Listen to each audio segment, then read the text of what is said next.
दोस्तों, स्वागत है आप सभी का मेरे यूट्यूब चैनल में। तो दोस्तों, मैं आपके लिए आज लेके आया हूँ कंप्यूटर के जो प्रीवियस ईयर पेपर थे यूकेपीएससी के, यानी लोक सेवा आयोग के जो ओल्ड क्वेश्चन पेपर हैं उसके ये कंप्यूटर के क्वेश्चंस हैं। और दोस्तों ये लास्ट सीरीज़ है, क्योंकि जो मेरे पास पेपर थे ये लोक सेवा आयोग के 18 या 20 पेपर हैं इसमें, ठीक है। तो इसके जो है कंप्यूटर के क्वेश्चंस कंप्लीट हो चुके हैं। आज ये आपकी लास्ट वीडियो है और कंप्यूटर के जितने भी क्वेश्चन थे प्रीवियस ईयर पेपर के वो आपके कंप्लीट हो चुके हैं, ठीक है। तो इसी क्रम में पढ़ते हैं आगे। तो पहला क्वेश्चन है इसमें कि जो साइबर लॉ की शब्दावली में जो डॉस है आपका, साइबर लॉ की शब्दावली में जो डॉस है, तो डॉस का अर्थ क्या है?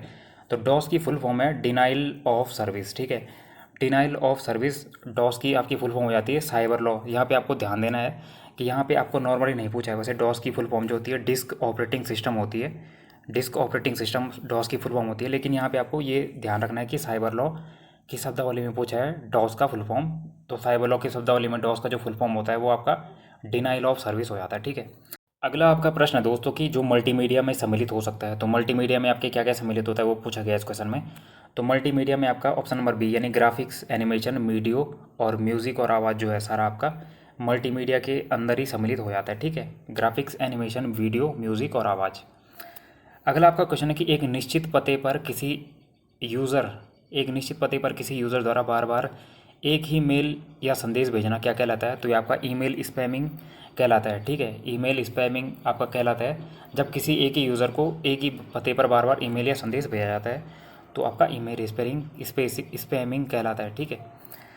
अगला आपका क्वेश्चन है कि एक प्रोग्राम जिसमें अन्य प्रोग्रामों को संक्रमित करने की योग्यता होती है तथा जो अपनी ही प्रतियां बनाकर दूसरे प्रोग्रामों में फैला सकता है वो क्या कहलाता है? तो वो आपका वायरस कहलाता है, ठीक है। जैसे आपने देखा होगा आपके पास पीसी होता है या लैपटॉप होता है, तो उसके अंदर क्या होता है कभी कभी जैसे कोई इमेज है या फिर कोई म्यूज़िक है तो उसकी बहुत सारी कॉपियाँ बन जाती है, ठीक है।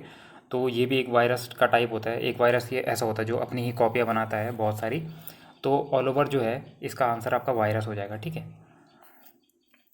अगला आपका क्वेश्चन है कि कंप्यूटर में एक ही समय पर एक से अधिक माध्यमों के प्रयोग का तरीका कहलाता है। तो ये आपका मल्टीमीडिया इसका आंसर हो जाएगा, ठीक है। कंप्यूटर में एक ही समय पर एक से अधिक माध्यमों के प्रयोग का तरीका आपका मल्टीमीडिया कहलाता है। बढ़ते हैं आपके अगले क्वेश्चन की तरफ। अगला आपका प्रश्न हो जाएगा दोस्तों कि जो वह सॉफ्टवेयर जो आपको वेब पेज दिखाता है, तो वेब ब्राउज़र आपका वो सॉफ्टवेयर होता है जो आपको वेब पेज को दिखाता है, ठीक है। अगला आपका क्वेश्चन है कि निम्न में से कौन सा आउटपुट डिवाइस नहीं है? तो आउटपुट डिवाइस आपका स्कैनर आपका आउटपुट डिवाइस नहीं है। उसके अलावा आपका प्लॉटर हो गया, मॉनिटर हो गया और प्रिंटर हो गया, ये तीनों आपके आउटपुट डिवाइस हो जाते हैं, ठीक है। इसके अलावा और भी आउटपुट डिवाइस हो जाते हैं, तो आप देख के चले जाएगा एग्ज़ाम में अपने, ठीक है। अगला क्वेश्चन है कि जो फाइबर ऑप्टिक्स में संकेत स्रोत है, तो फाइबर ऑप्टिक्स में आपका संकेत स्रोत जो है प्रकाश तरंगे हो जाता है, ठीक है। फाइबर ऑप्टिक्स में संकेत स्रोत आपका प्रकाश तरंगे हो जाता है। अगला क्वेश्चन है, ये पीछे भी रिपीट हुआ था कि चेक समाशोधन प्रक्रिया के दौरान बैंक पारस्परिक पारस्परिक रूप से निम्न में से कौन सी आईओ तकनीक का अनुसरण करते हैं? तो एमआईसीआर तकनीक का यूज़ करते हैं बैंक में। जो आपका चेक होता है, ठीक है, चेक में आपकी यहाँ पे कुछ नंबर लिखे होते हैं तो इनको स्कैनिंग किया जाता है, तो ये एमआईसीआर टेक्निक ही होती है। एमआईसीआर का फुल फॉर्म भी आता है, तो मैग्नेटिक इंक कैरेक्टर रीडर इसका फुल फॉर्म हो जाता है आपका एमआईसीआर का, ठीक है। अगला क्वेश्चन आपका अगला आपका प्रश्न है कि निम्न में से कौन सा एक ऑपरेटिंग सिस्टम है? तो आपका यूनिक्स जो है आपका ऑपरेटिंग सिस्टम हो जाएगा, ठीक है। जावा तो आपकी लैंग्वेज है और बाकी एम एस ऑफिस आपका एप्लीकेशन सॉफ्टवेयर हो जाएगा, ठीक है। तो इसका आंसर आपका यूनिक्स है। यूनिक्स आपका एक ऑपरेटिंग सिस्टम हो जाता है। अगला आपका क्वेश्चन है कि निम्नलिखित में से कौन सीपीयू तथा मुख्य स्मृति के बीच अत्यधिक तेज छोटी आकार की स्मृति होती है? तो जो आपकी कैच मेमोरी होती है, कैश स्मृति होती है, वो सीपीयू तथा मुख्य स्मृति के बीच अत्यधिक तेज छोटे आकार की स्मृति होती है, ठीक है। तो कैच मेमोरी इसका आंसर हो जाएगा, ठीक है। अगला आपका क्वेश्चन है कि टेलीविजन ट्रांसमिशन निम्न में से किसका उदाहरण है? तो टेलीविजन ट्रांसमिशन आपका जो आपका टेलीविजन ट्रांसमिशन है वो आपका option number A simplex communication का एग्जाम्पल हो जाएगा, ठीक है। टेलीविजन ट्रांसमिशन सिंप्लेक्स कम्युनिकेशन का उदाहरण है। अगला क्वेश्चन है कि प्रोटोकॉलों का वह समूह जो सभी ट्रांसमिशन एक्सचेंजेज को इंटरनेट के एक ओर से दूसरी ओर भेजने को परिभाषित करता है कहलाता है। तो आपका टीसीपी और आईपी इसका आंसर हो जाएगा, ठीक है। टीसीपी और आईपी इंटरनेट पर स्थित विभिन्न प्रकार के कंप्यूटर और नेटवर्क के बीच कम्युनिकेशन करवाने वाले कम्युनिकेशन प्रोटोकॉल का एक उदाहरण है, ठीक है। ये इसका आंसर हो जाएगा। अगला आपका क्वेश्चन है कि निम्न में से कौन सी सर्विस लेयर क्लाउड कंप्यूटिंग में अलग से उपलब्ध नहीं है। तो जो आपका हार्डवेयर एज अ सर्विस जो है आपका लेयर क्लाउड कंप्यूटिंग में अलग से उपलब्ध नहीं है। बढ़ते हैं आपके अगले क्वेश्चन की तरफ। अगला आपका क्वेश्चन है दोस्तों कि विश्व का द्रुततम सुपर कंप्यूटर फुगाकू जो है वो किस देश का है। तो वो आपका जापान का कंप्यूटर है, ठीक है। जो आपका ये फुगाकू कंप्यूटर है ये आपका जापान का है। ये विश्व का द्रुततम आपका कंप्यूटर हो जाएगा, ठीक है। अगला क्वेश्चन आपका कि निम्नलिखित में से कौन सा एम एस वर्ड के रूलर में नहीं होता है। तो एम एस वर्ड से एक क्वेश्चन है, एम एस वर्ड के रूलर में आपका क्या नहीं होता है। तो एम एस वर्ड में आपका सेंटर इंडेंट नहीं होता, ठीक है।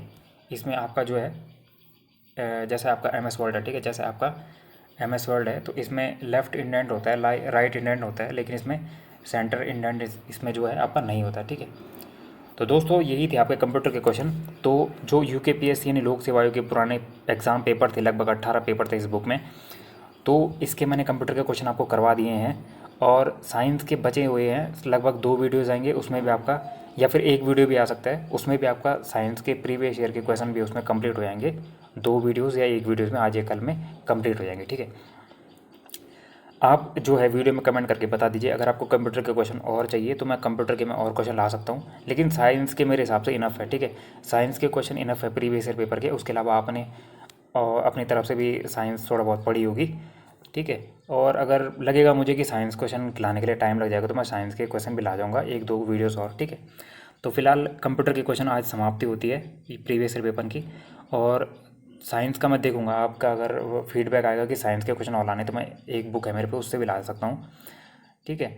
और कंप्यूटर तो ख़त्म हो चुका है, तो आपको अगर कोई और सीरीज चाहिए हो, सपोज़ आपको मॉडर्न हिस्ट्री के एमसीक्यू चाहिए, एनिसेंट के चाहिए, मेडिएवल के चाहिए, या फिर आपको पॉलिटी वगैरह के चाहिए, तो आप कमेंट बॉक्स में बता सकते हैं, आपके लिए मैं ला जाऊँगा, ठीक है। और करंट की वीडियो भी आपके लिए आ जाएगी, 1-2 दिन में आ जाएगी, ठीक है। उसकी मैं मैराथन सीरीज़ लाऊंगा बड़ी, उसमें आपके पूरे जनवरी फरवरी और पिछले अक्टूबर नवंबर दिसंबर के करंट अफेयर आपके लिए ला जाऊँगा, ठीक है। तो मिलते हैं नेक्स्ट वीडियो में। चैनल को शेयर एंड सब्सक्राइब जरूर कीजिएगा, अपनी फीडबैक कमेंट बॉक्स में जरूर दीजिएगा। मिलते हैं नेक्स्ट वीडियो में। Thank you.